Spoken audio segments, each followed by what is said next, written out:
Hey everyone, I hope everybody's doing okay. I've got my grandbaby here today. She's so precious. I'd give anything if I could show her off to you, but her parents won't allow us to post her image on social media, and I totally get that. I respect that, but she has got the biggest blue eyes and a smile that will absolutely light up the world. She is gorgeous. She's just happy all the time. Because I'm watching her today, I'm gonna have to make something super simple for supper. So what I thought I would do is make some Italian seasoned chicken breast. To start this process, I took 4 frozen chicken breasts and I washed them thoroughly, and then I put them in water to defrost, and then I'm going to add some salt. Now I'll let these defrost for an hour or two, and I'll come back and show you what I'm gonna do. So I'm back and these have defrosted, and what I'm gonna do is trim the fat off of them. These are very thick, so I actually am cutting them in half.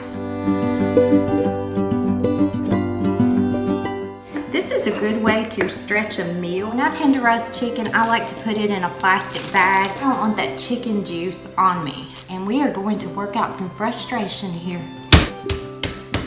Once you have that tenderized, just drop it back into your bowl. When you're working with chicken or any other kind of meat, make sure you keep the area clean.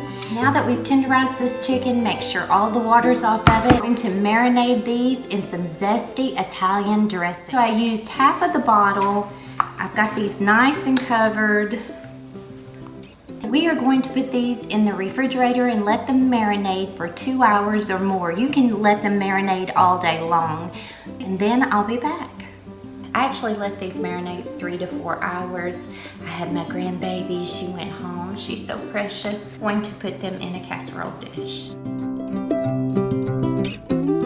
You can actually cook these in the air fryer, but I have 7 pieces and I have a smaller air fryer.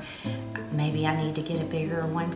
Cover it with tin foil and put it on 350. Cook these about 40 minutes. 15 minutes in, I flipped them over, and after 30 minutes, I drained the liquid off of them. I put a little more Italian seasoning on them to give them a little more flavor and color. I cannot stand chewy chicken. These are so juicy and tender, not chewy at all. You can even take your fork and just cut that right off. Yeah. So good, so good.